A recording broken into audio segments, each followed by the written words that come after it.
मैं ही गरीब क्यों। आजकल के दौर में अधिकतर लोग अपने जीवन से असंतुष्ट हैं। उन्हें लगता है कि मैं ही गरीब क्यों, मैं ही दूसरों से कमज़ोर क्यों। उन्हें अपने आप में दूसरों के मुकाबले कमी लगती है। इसका दोष भगवान को देते हैं, उन्हें अपनी स्थिति का कारण ठहराते हैं। इसी कहानी में इस प्रश्न का संपूर्ण उत्तर मिल जाएगा और आप अपने जीवन से संतुष्ट महसूस करेंगे। भगवान गौतम बुद्ध की प्रेरक कहानी। बहुत समय पहले की बात है। एक गांव में धर्म उपदेश देने के लिए शिविर लगे हुए थे, जिसमें भगवान गौतम बुद्ध पहुंचे थे। गांव के लोग ने अपनी अपनी समस्या लेकर उनके पास जाते और उनसे समाधान प्राप्त कर नई ऊर्जा के साथ वापस लौटते। गांव के बाहर एक गरीब राह में बैठा बुद्ध के पास जाते जाते लोगों को निहारता रहता।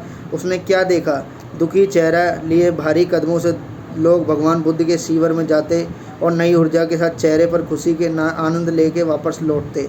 गरीब ने सोचा, क्यों ना मैं भी भगवान के पास अपनी समस्या लेकर जाऊं। यह सोचकर हिम्मत करके वह शिविर की ओर चल देता है। शिविर में एक एक क्रमबद्ध तरीके से व्यक्ति को प्रवेश मिलता है, इसलिए वह भी अपनी बारी की प्रतीक्षा करने लगता है।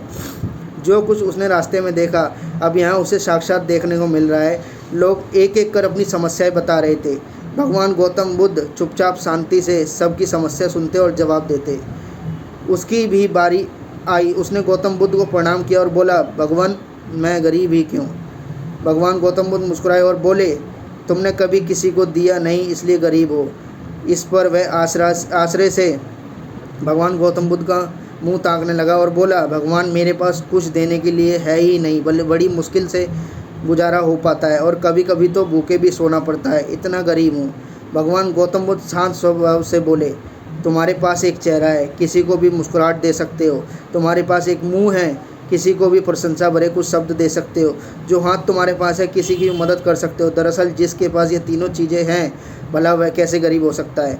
गरीबी का भाव मन में होता है, मन से भ्रम निकाल दो, लोगों को देते जाओ, गरीबी अपने आप दूर हो जाएगी। यह बातें सुनकर उस गरीब का चेहरा दमक उठा। उसने अपने प्रश्न का उत्तर मिल चुका था।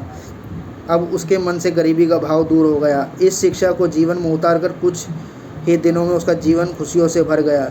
जीवन की सीख। मंदिर में भी लोग तभी जाते हैं, कुछ ना कुछ मांगते रहते हैं, जीवन भर घुट घुट कर रो रो कर समय बिता देते हैं।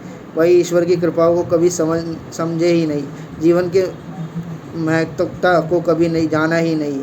इस पर कबीर दास जी ने बहुत बेहतरीन दोहे कहे हैं। आइए पढ़ते हैं और समझते हैं। सबके पल्ले लाल हैं सभी साहूकार, गांठ खोल परखा नहीं यह विधि रहा कंगाल।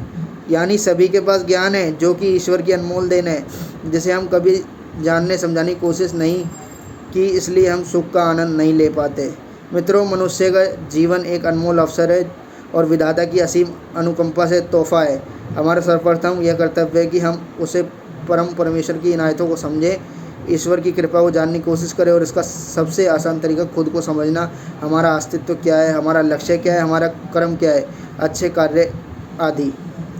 आपको मेरी मोटिवेशनल स्टोरी अगर अच्छी लगती है तो कृपया मेरे चैनल को सब्सक्राइब करें और आपको ये वीडियो कैसी लगी मुझे कमेंट करके बताएं। धन्यवाद। जय हिंद। वंदे मातरम।